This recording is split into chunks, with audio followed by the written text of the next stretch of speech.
right, Dr. Gilda. New Year's resolutions. I'm already seeing it's January 16th, and a lot of That's people are, why. and a lot of people are not sticking to their resolutions. That's why I'm bringing this up. You're absolutely right. This is when everybody who has made these lofty decisions is falling off the wagon. And they're saying, oh, well, I wanted to lose 10 pounds, but this cake looks so interesting. I think I'm going to have some of it. And, and they're doing everything opposite from what they plan to do. So I want to give everybody an opportunity now to think a second time about what it is that they want to do in 2026. Okay, first of all, take out a pencil or a paper and see if you can jot this down. Name the moment that changed you from being one way to being another way. Name that moment. Think about it. I already have it. Okay, now, what was the turning point where you decided no more of that? I want to have more of this. It was just, it was a sign. I knew Wait, it. don't, And don't, don't, don't say anything okay. yet. Okay. Second question. What did you learn from changing from one thing to the other? What did you learn? What did you learn about the old that you wanted to change into the new? And three, I want you to share it now with me and the world because I want to talk about what gets people to finally say enough. And that's really the question. I've been getting on this treadmill and working so hard and I don't have any social life.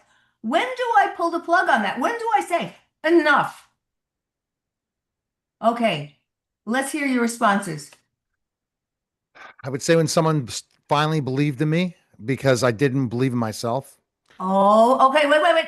Don't don't leave this topic. You are not alone. A lot of people don't believe in themselves. A lot of people. And what you did was look to the external and you chose somebody out there to show you that that person believed in you. Now, the question is, why do we need other people to believe in us? Why can't we just believe in ourselves initially from the start? People that told us and doubted us that we could do it. Bingo. Yeah, that's so right. Because people have told us you're no good, you're ugly, you're stupid, I mean, all these negative terms. People told us, and we internalized those messages, and we ended up believing them. What does that say about us? I mean, we're just not strong enough to say, that person doesn't know what that person is talking about. I needed validated all the time after my divorce, all the time.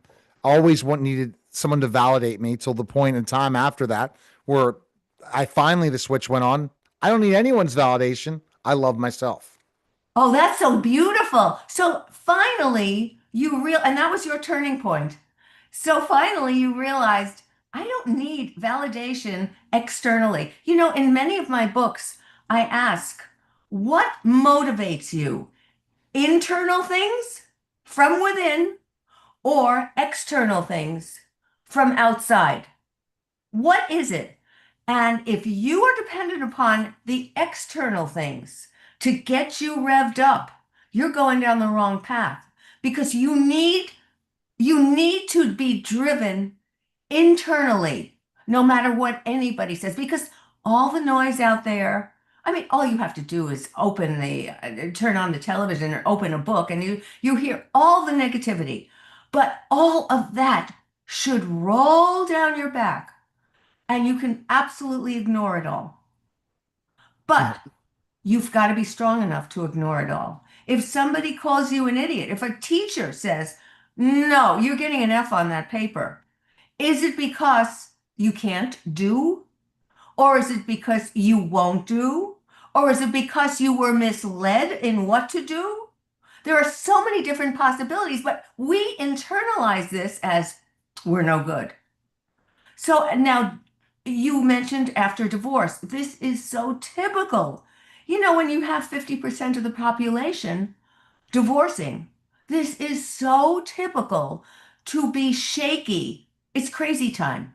Divorce, divorcing in the ing, what I say, the ing position. Divorcing is a very unsteady, incoherent time for most people.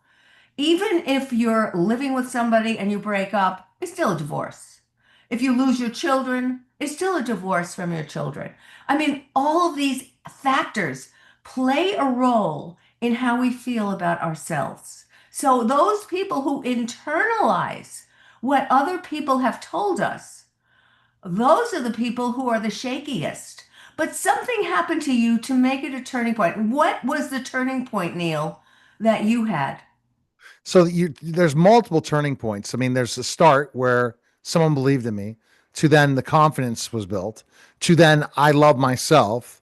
And I think that turning point is literally looking at things, really having a chance to reflect and say, this is where I'm at, this is where I'm going, and no one's going to stop me.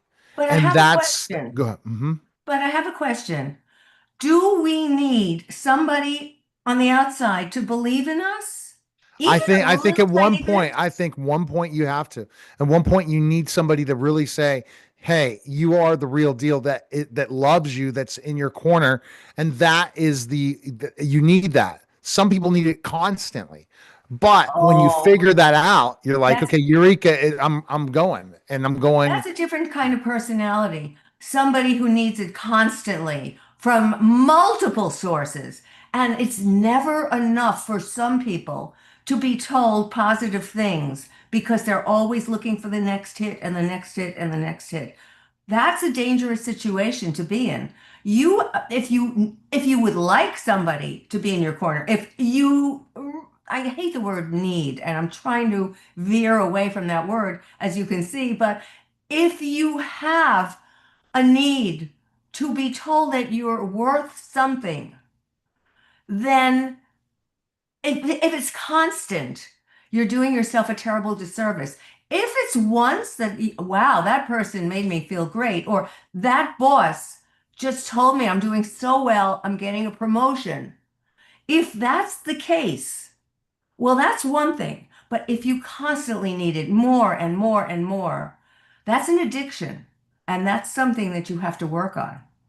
But everybody should look at what they have done. So far, this is 2026, and it's the mid-year, a mid-month of the new year. And we're looking at what it is that has stimulated us to say enough for this, and it's time to move on to that. And for every person, it's a different thing. But for most people, it may take only one person to say, you're terrific. And you can suck in all that positivity for a long period of time. And we're lucky if we have somebody around us to be able to stroke us that positively. That's a beautiful thing. Take that, cherish that. It's a real blessing to have those people around. But keep this one thing in mind for the new year. When you do find those people, when you do get accolades from somebody, consider the reality. You attracted them.